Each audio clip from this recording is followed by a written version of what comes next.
বৈষম্য বিরোধী ছাত্র আন্দোলনের কেন্দ্রীয় কমিটির রাজশাহী বিভাগীয় টিমের টিম লিডার মাহিন সরকার ভাইকে।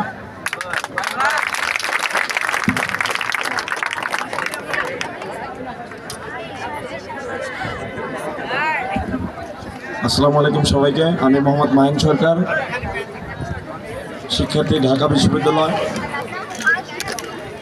আমি একটু সংশোধন করে দিতে চাই। উপস্থাপনায় যিনি ছিলেন, বীর সন্তান তারাই যারা আপোষহীনভাবে লড়ে গিয়েছেন এবং লড়তে গিয়ে নিজের প্রাণটা বিসর্জন দিয়েছেন। আমি আমার এবং আমাদের সকল অর্জন, আমাদের এই স্বাধীনতা, সকল কিছুর মূলে উৎসর্গ করতে চাই তাদেরকে।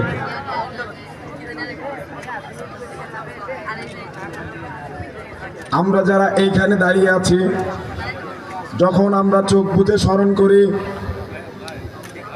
জুলাই এবং আগস্টের সেই সমস্ত ভয়াল দিনের কথা, যখন আমাদের চোখের সামনে টপাটপ লাশ পড়ছিল, আমাদের কানের পাশ দিয়ে, চুলের পাশ দিয়ে, বুকের পাশ দিয়ে বুলেট বেরিয়ে যাচ্ছিল, আমাদেরকে হয়তো স্পর্শ করেনি, কিন্তু আমাদের অনেক ভাই এবং বোন চিরতরে বিদায় নিয়েছে এই পৃথিবী থেকে। আমি বলতে চাই, এখনো যখন চোখ বুজে আমরা তাদেরকে স্মরণ করি, আমাদের মাঝে কিন্তু মরণের ভয় কাজ করে না। যারা মরণ নিজ চোখে প্রত্যক্ষ করে, তারপর কিন্তু তাদের আর মরণের ভয় থাকে না। আমি কি ঠিক বলেছি? শহীদদের স্মরণে কি আমরা মরণকে ভয় পাই? স্লোগান হবে, শহীদের স্মরণে ভয় করি না মরণে, শহীদের স্মরণে ভয় করি না মরণে, শহীদের স্মরণে ভয় করি না মরণে, শহীদের স্মরণে ভয় করি না মরণে। আমাদের শহীদেরা আমাদের শক্তি, আমাদের শহীদেরা আমাদের শহীদেরা আমাদের শহীদেরা আমাদের শহীদেরা আমাদের শহীদেরা। সংগ্রামী ভাই এবং বন্ধুগণ, আপনারা জানেন আমাদের যে বিজয়, সেই বিজয়ের জন্য অনেক বেশি মূল্য দিতে হয়েছে। যখন আমাদের 9 দফা ঘোষিত হয়, সেই 9 দফার আগে আমাদের আন্দোলন যখন কোটা বিরোধী আন্দোলন অবস্থাতেই ছিল, ঠিক সেই মুহূর্তেও কিন্তু আমাদের 4 শতাধিক ভাই লড়াকু যোদ্ধা শহীদ হয়ে গিয়েছিলেন। সেই মুহূর্তে আমরা সিদ্ধান্ত নেই, এই লড়াই শুধু কোটা বিরোধী লড়াই নয়। আমরা অনুভব করতে থাকি, আমরা যারা শিক্ষার্থী সমাজ আছি, তাদের পাশে যোগ দিয়েছে সেই চায়ের দোকানদার, আমাদের পাশে যোগ দিয়েছে আশুলিয়ার সেই গার্মেন্টস কর্মী, আমাদের পাশে যোগ দিয়েছে নারায়ণগঞ্জে কাজ করা শ্রমিক, আমাদের পাশে যোগ দিয়েছে উন্মাদ পথশিশু। আমরা ঠিক তখন অনুভব করতে থাকি, এখন এই আন্দোলন আর কোটা আন্দোলন নয়, এখন এই চূড়ান্ত ডাক দেওয়ার সময় হয়েছে। আমরা যখন এই সিদ্ধান্তগুলো নিচ্ছিলাম, আমাদের অনেক প্রতিকূলতা মোকাবেলা করে সামনে যেতে হয়েছে। আমাদের উপরে হুমকি তো ছিলই, আমাদের পরিবারের উপরেও অনেক হুমকি ছিল। আপনারা যারা আন্দোলনে নেমেছেন, আপনারা হয়তো অনেকে নিজেরাও জানেন না, গোয়েন্দাদের লিস্টে আপনাদের নাম টুকে নেওয়া হয়েছিল। আপনাদের মধ্যে কতজন আয়না ঘরে চলে যেতেন আপনারা নিজেরাও জানেন না। আমি ঢাকা বিশ্ববিদ্যালয়ের শিক্ষার্থী হয়ে বলছি, আমার হলের যেই প্রভোস্ট ছিল, সেই প্রভোস্ট নিজেকে আমাদের পিতৃতুল্য অভিভাবক দাবি করা সত্ত্বেও সে আমাদের একটা তালিকা তৈরি করেছিল কারা এই অ্যান্টি কোটা মুভমেন্টের সামনে যায়। তারা এই তালিকা কার হাতে তুলে দিত? এই ছেলেদের আর জীবনে দেখা যেত না যদি না এই হাসিনা রেজিমের পতন হতো। আপনারা শুনতে পেয়েছেন, এই হাসিনা কিন্তু চট করে ঢুকে যেতে চায় বাংলাদেশে। আপনারা কি হতে দেবেন? আপনারা কি হতে দেবেন? তাদেরকে আপনারা ঢুকতে দেবেন বাংলাদেশে? আমার ভাই যেখানে কবরে শুয়ে আছে, এই খুনি হাসিনার বিচার কি করব না আমরা? আমার ভাই কবরে, খুনি কেন বাইরে? আমার ভাই কবরে, খুনি কেন বাইরে? আমার ভাই কবরে, খুনি কেন বাইরে?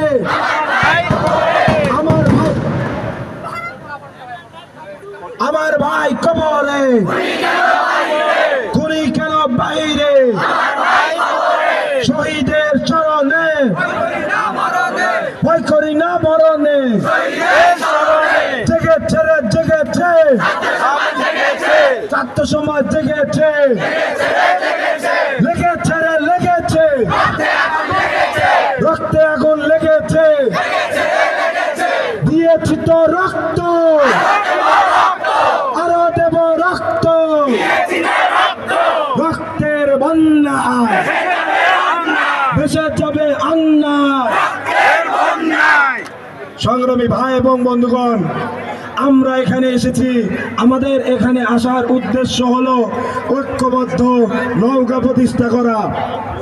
ঐক্যবদ্ধ বাংলাদেশ গঠনের জন্য আমাদের সর্বদল সর্বমত নির্বিশেষে আমাদের ঐক্যবদ্ধ বাংলাদেশ গড়তে হবে।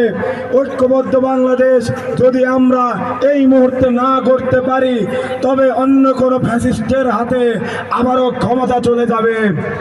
আপনারা বুঝতেও পারবেন না, আপনাদের এত ত্যাগের বিনিময়ে পাওয়া দ্বিতীয় স্বাধীনতা অন্য কেউ খেয়ে ফেলেছে, ঠিক যেমন খেয়ে ফেলেছিল 1971 সালে। একটি পক্ষ কিন্তু এই মুহূর্তে এখনো সক্রিয় আছে, হাসিনার দালালেরা এখনো কিন্তু সক্রিয় আছে। আপনারা দেখেছেন কালকে গোপালগঞ্জের ঘটনা। আমরা ছাত্র সমাজের পক্ষ থেকে এর তীব্র নিন্দা জ্ঞাপন করছি। এখন মনে হচ্ছে এখনো বোধ হয় সেই জায়গাটা স্বাধীন হয়নি। সংগ্রামী ভাই এবং বন্ধুগণ, আমাদের মাঝ থেকে কিন্তু দুর্নীতি একেবারে বিদায় নেয়নি।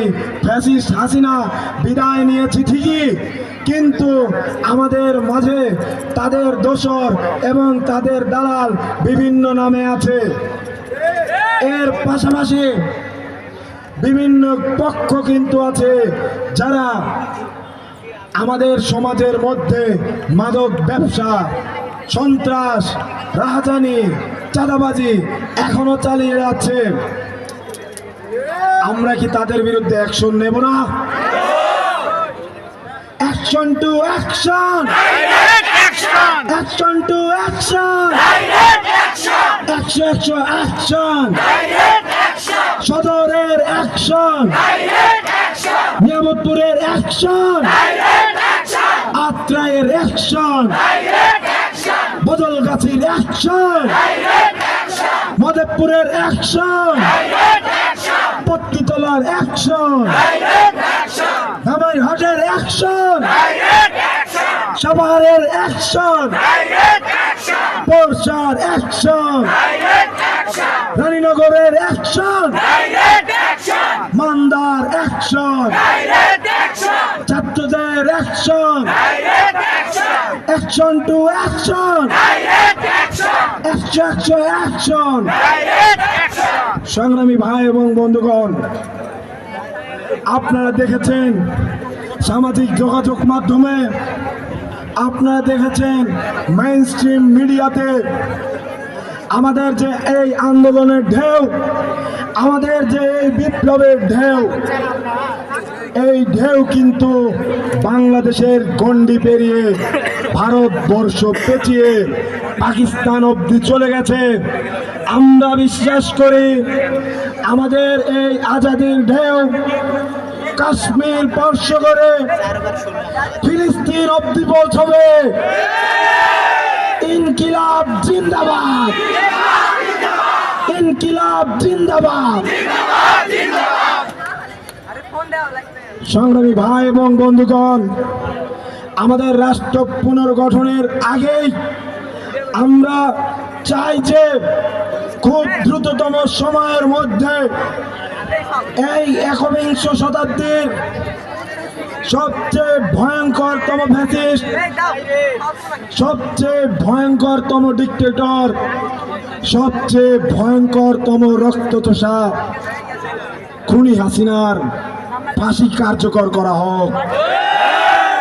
ফাঁসি ফাঁসি ফাঁসি চাই, ফাঁসি ফাঁসি ফাঁসি চাই, ফাঁসি ফাঁসি ফাঁসি চাই, ফাঁসি ফাঁসি ফাঁসি চাই। সংগ্রামী ভাই এবং বন্ধুগণ, আমরা বিভিন্ন সময় খেয়াল করি,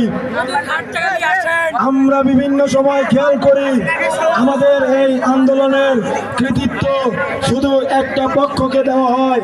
আমাদের এই আন্দোলন নাকি শুধু ঢাকা বিশ্ববিদ্যালয় সহ বিভিন্ন পাবলিক বিশ্ববিদ্যালয় করেছে। আমরা এখন স্পষ্ট করে বলতে চাই, আমাদের এই আন্দোলনের কৃতিত্ব মাদ্রাসার ছাত্র থেকে শুরু করে স্কুল কলেজ, প্রতিটি শিক্ষা প্রতিষ্ঠান হয়ে প্রতিটি শ্রমিক, খেটে খাওয়া মানুষ এবং পেশাজীবীর আন্দোলন ছিল।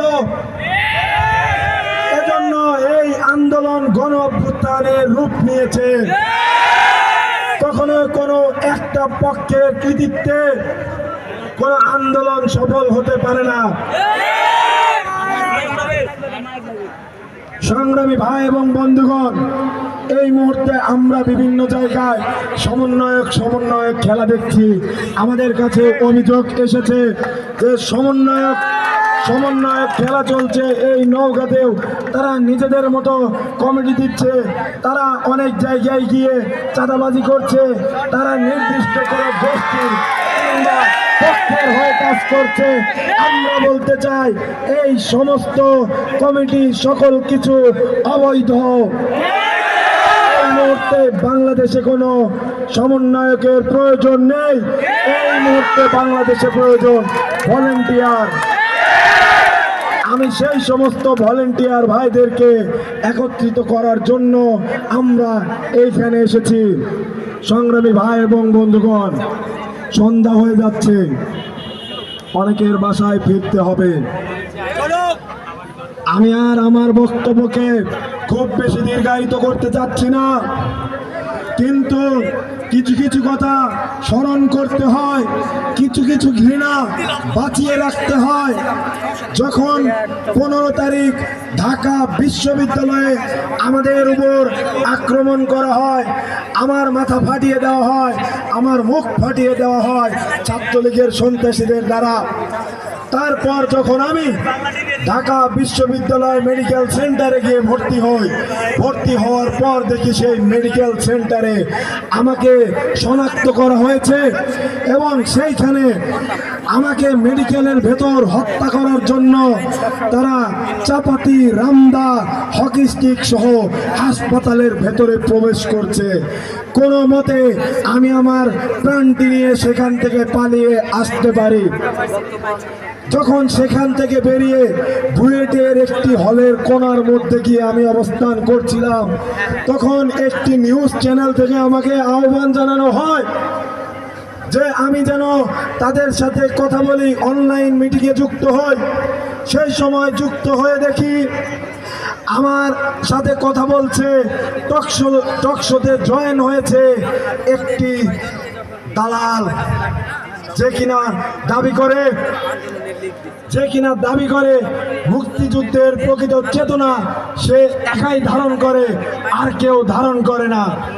স্বাধীনতার অর্থ একমাত্র সেই বোঝে, তাছাড়া আর কেউ বোঝে না। আপনারা জানেন সে কে? তার নামের শেষে হলো কবির। তার নামের শেষে হলো কবির। আপনারা ধরতে পেরেছেন সে কে? সে আমাদেরকে বলে আমরা নাকি রাজাকার, রাজাকারের চিহ্ন আমরা বুকে ধারণ করি, এবং আমাদের বিরুদ্ধে এই যে অ্যাকশন, সেই অ্যাকশন কতটুকু সত্য কতটুকু মিথ্যা সে এটা নিয়ে তখনও সন্দিহান। অথচ আমি তখন আহত অবস্থায় তার সাথে কথা বলছি। সংগ্রামী ভাই এবং বন্ধুগণ, ব্যক্তিগত আলাপ আমি আর বাড়াবো না। আমি কথা বললেই অনেক বেশি বাজে শোনা যায়, আমি কথা বললেই সেটি ব্যক্তিকেন্দ্রিক কথা হয়ে যায়। আপনাদের নওগাঁতে অসংখ্য শহীদ আছে। আমি এই নওগাঁর ভাই এবং বোনেদের অনুরোধ করব, আপনারা যারা আছেন আপনারা তাদের সন্তান তুল্য। এক সন্তান গিয়েছে, আপনারা হাজারো সন্তান এখানে আছেন। ঐক্যবদ্ধভাবে তাদের পরিবারের যে সুরক্ষা সেটি আপনারা নিশ্চিত করবেন। যারা আহত হয়েছে প্রশাসনকে অনুরোধ করব তাদের পাশে দাঁড়ানোর জন্য। আমরা বৈষম্য বিরোধী ছাত্র আন্দোলন ওয়াদা করছি, আমরা তাদের পাশে সব সময় থাকব। আমরা আপনাদেরকে অনুরোধ করি, আপনারা ঐক্যবদ্ধভাবে এই সমস্ত আহত এবং শহীদ পরিবারের পাশে থাকবেন, সেই সমস্ত সদস্যদের পাশে থাকবেন। সংগ্রামী ভাই এবং বন্ধুগণ, আমাদের লক্ষ্য বিপ্লব পরবর্তী যে ভঙ্গুর বাংলাদেশ, সেই ভঙ্গুর বাংলাদেশের পুনর্গঠন। সেই ভঙ্গুর বাংলাদেশের পুনর্গঠন যদি যথাযথ প্রক্রিয়ায় না হয়, যদি সাংবিধানিক যে লুপহোলসগুলো আছে, আইনগত যে লুপহোলসগুলো আছে, যেই কারণে নওগাঁর সাপাহারের কোনো এক সাধারণ ব্যক্তি গিয়ে সেই কাগজি যে সমস্যা জটিলতা সেগুলো না বুঝে দালালির খপ্পরে পড়ে, আমরা চাই সেই সমস্ত লুপহোলস বাংলাদেশে আর না থাকুক। সংগ্রামী ভাই এবং বন্ধুগণ, রাষ্ট্র সংস্কারের জন্য প্রয়োজন ঐক্যবদ্ধ জনতা। শুধু ঐক্যবদ্ধ হলেই হবে না, রাষ্ট্র সংস্কারের সৈনিক আপনারা সামনে দাঁড়িয়ে আছেন যারা আমাদের শিক্ষার্থী ভাইরা, তারা প্রত্যেকে রাষ্ট্র পরিচালিত হয় আমাদের যারা সিভিল সার্ভিসে আছে তাদের মাধ্যমে। আপনারা যদি আমাদের এই বিপ্লবে যারা শহীদ হয়েছেন তাদের স্পিরিটকে ধারণ করে সঠিকভাবে পড়াশোনা করে জ্ঞান অর্জন করে সিভিল সার্ভিসে গিয়ে নিজেরা নিজেদের জ্ঞান এবং দক্ষতা দেশপ্রেম দিয়ে যথাযথভাবে আপনার দক্ষতার প্রয়োগ ঘটাতে পারেন, তবেই বাংলাদেশ রাষ্ট্রের প্রকৃত সংস্কার হবে। এর পাশাপাশি আমরা সরকারকে অনুরোধ করি, খুব দ্রুততম সময়ের মধ্যে আইনগত যত লুপহোলস আছে সেগুলো যেন বন্ধ করা হয়, প্রয়োজনে সংবিধান যেন পুনর্লিখন করা হয়। এই সমস্যাপূর্ণ সংবিধানের কারণে আজকে বাংলাদেশে এই নৈরাজ্য প্রতিষ্ঠিত হতে পেরেছিল। সংগ্রামী ভাই এবং বন্ধুগণ, আমি আবারও আমার বক্তব্যের শেষে জাতীয় ঐক্য প্রতিষ্ঠার ডাক দিতে চাই। আমি বলতে চাই আমাদের ঐক্যবদ্ধ থাকতে হবে। এই মুহূর্তে আর কোনো ভেদাভেদ সৃষ্টি করা যাবে না। যদি ভেদাভেদ সৃষ্টি করেন তাহলে হয়তো দেখবেন নওগাঁর কোনো এক বর্ডারের পয়েন্ট দিয়ে আপা চট করে ঢুকে পড়েছে। সংগ্রামী ভাই এবং বন্ধুগণ, তাই জাতীয় ঐক্য প্রতিষ্ঠার ডাক দিয়ে আমি আমার বক্তব্য শেষ করছি। বিপ্লব চিরজীবী হোক, ইনকিলাব জিন্দাবাদ, ইনকিলাব জিন্দাবাদ, ইনকিলাব জিন্দাবাদ। দিয়েছি তো রক্ত, আরো দেব রক্ত, রক্তের বন্যায় ভেসে যাবে অন্যায়। অ্যাকশন অ্যাকশন অ্যাকশন অ্যাকশন, চাঁদাবাজির বিরুদ্ধে, দুর্নীতির বিরুদ্ধে, মাদকের বিরুদ্ধে, সন্ত্রাসের বিরুদ্ধে। জেগেছে রে জেগেছে, জেগেছে রে জেগেছে, লেগেছে রে লেগেছে, লেগেছে রে লেগেছে। দিয়েছি তো রক্ত, আরো দেব রক্ত, রক্তের বন্যায় ভেসে যাবে অন্যায়। দিয়েছি তো রক্ত, আরো দেব রক্ত, রক্তের বন্যায় ভেসে যাবে অন্যায়। ধন্যবাদ। আমাদের এক কুচক্রী